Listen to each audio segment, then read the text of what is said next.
హే చాయ్ చటుక్కున తాగరా భాయ్ అని మన మెగాస్టార్ గారు టీ చమక్కుల గురించి చెప్పకనే చెప్పారు. కొత్తగా మనమేం చెప్పుకుందాం. చాయ్ సీజన్ ఏదైనా మనసుకు హాయినిచ్చేది.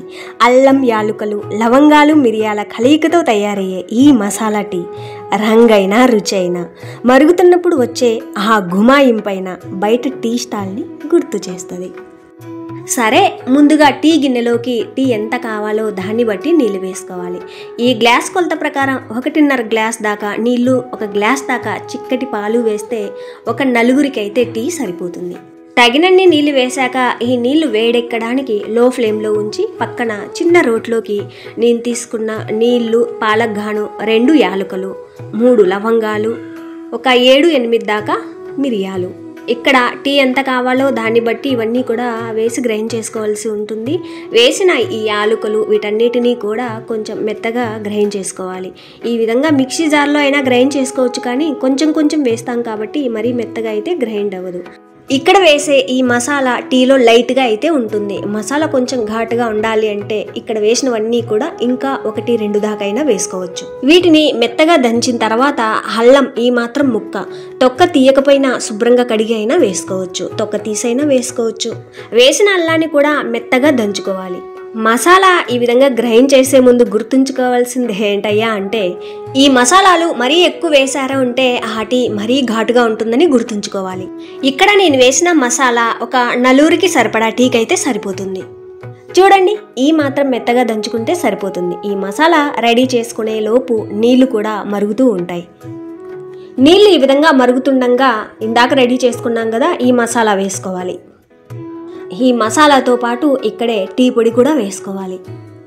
వేసే ఈ టీ పొడి ఏ బ్రాండ్ అయినా వేసుకోవచ్చు, కానీ కొన్ని రకాల టీ పొళ్ళు ఎంత వేసినా కూడా ఆ రంగు అనేది రాదు. 1 స్పూన్ వేసినా కూడా కొన్ని టీ పొళ్ళు రంగు అయితే వస్తాయి. నేను వేసింది తాజ్ మహల్. ఈ పొడి అయితే ఒక 2 స్పూన్స్ దాకా అయితే వేసుకున్నాను నలుగురికి. టీ పొడి 1 స్పూన్ 2 స్పూన్లు వేసినా కూడా కొన్ని అయితే రంగు రావు. అలాంటి టీ పొళ్ళు వేస్తున్నట్టయితే ఒక 1/2 టీ స్పూన్ టీ పొడి ఎక్కువ వేసుకోవచ్చు.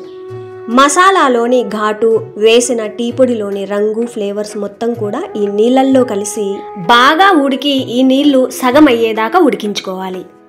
అంటే మనం 1.5 గ్లాస్ నీళ్లు వేసాం కదా, ఆ నీళ్లు సగం అయ్యేంత వరకు ఉడికించుకోవాలి.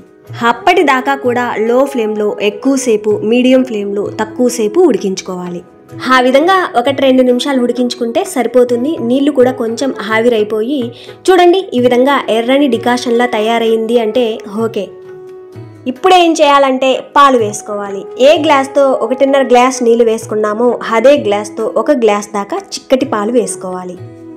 ఆల్రెడీ నీళ్లు వేసి డికాషన్ చేశాం కాబట్టి ఈ పాలల్లో నీళ్లు వేయనవసరం లేదు, చిక్కటి పాలు వేసుకుంటే సరిపోతుంది. ఇక్కడ నేనైతే పచ్చి పాలు వేసుకుంటున్నాను, కానీ కాచి చల్లార్చిన పాలైనా వేసుకోవచ్చు. పాలు పోసిన తర్వాత ఇక్కడ హై ఫ్లేమ్లో 2 పొంగులు వచ్చేంత వరకు ఉడికించుకోవాలి. చూడండి, ఈ విధంగా పొంగు రాగానే ఈ విధంగా కలిపేసుకోవాలి. తర్వాత లో ఫ్లేమ్లో ఉంచి మళ్ళీ హై ఫ్లేమ్ ఉంచామంటే మళ్ళీ ఇదే మాదిరి పొంగు వస్తుంది. ఈ విధంగా 2 పొంగులు రాగానే తర్వాత లో ఫ్లేమ్లో ఉంచుకోవాలి. ఎంతసేపు ఉడికించుకోవాలి అంటే చూడండి, టీ మీద టీ మీగడ ఇలా తయారయ్యేంత వరకు, ఈ విధంగా మీగడ తయారయ్యేంత వరకు కూడా లో ఫ్లేమ్లోనే ఉడికించుకోవాలి. ఇప్పుడు ఏం చేయాలంటే టీ నీళ్ళకి సరిపడా తాగే రుచిని బట్టి షుగర్ వేసుకోవాలి. కొందరు షుగర్ ఎక్కువ వేసుకుంటారు, కొందరు మీడియంగా వేసుకుంటారు, కొందరు చాలా తక్కువ వేసుకుంటారు. దాన్ని బట్టి వేసుకోవాలి. ఇదైతే నలుగురికి సరిపడా టీ కాబట్టి నేనైతే కొంచెం తక్కువగానే 3.5 స్పూన్స్ దాకా షుగర్ అయితే వేసుకుంటున్నాను. తగినంత షుగర్ వేసిన తర్వాత టీ మీద ఉన్న మీగడ మొత్తం టీలో కలిసేలా ఈ విధంగా బాగా కలిపేసిన తర్వాత షుగర్ ఏదైనా తక్కువ ఉంటే మళ్ళీ వేసుకోవచ్చు. సరిపడా షుగర్ వేశాక ఎక్కువసేపు ఉడికించకుండా 1 నిమిషం ఉడికించి టీ అసలైన టేస్ట్ని ఈ విధంగా గ్లాస్లో వేసి నురుగ వచ్చేదాకా తిరగొట్టి తాగామంటే ఆ టేస్ట్ని ఫీల్ అవ్వచ్చు, ఎంజాయ్ చేయొచ్చు.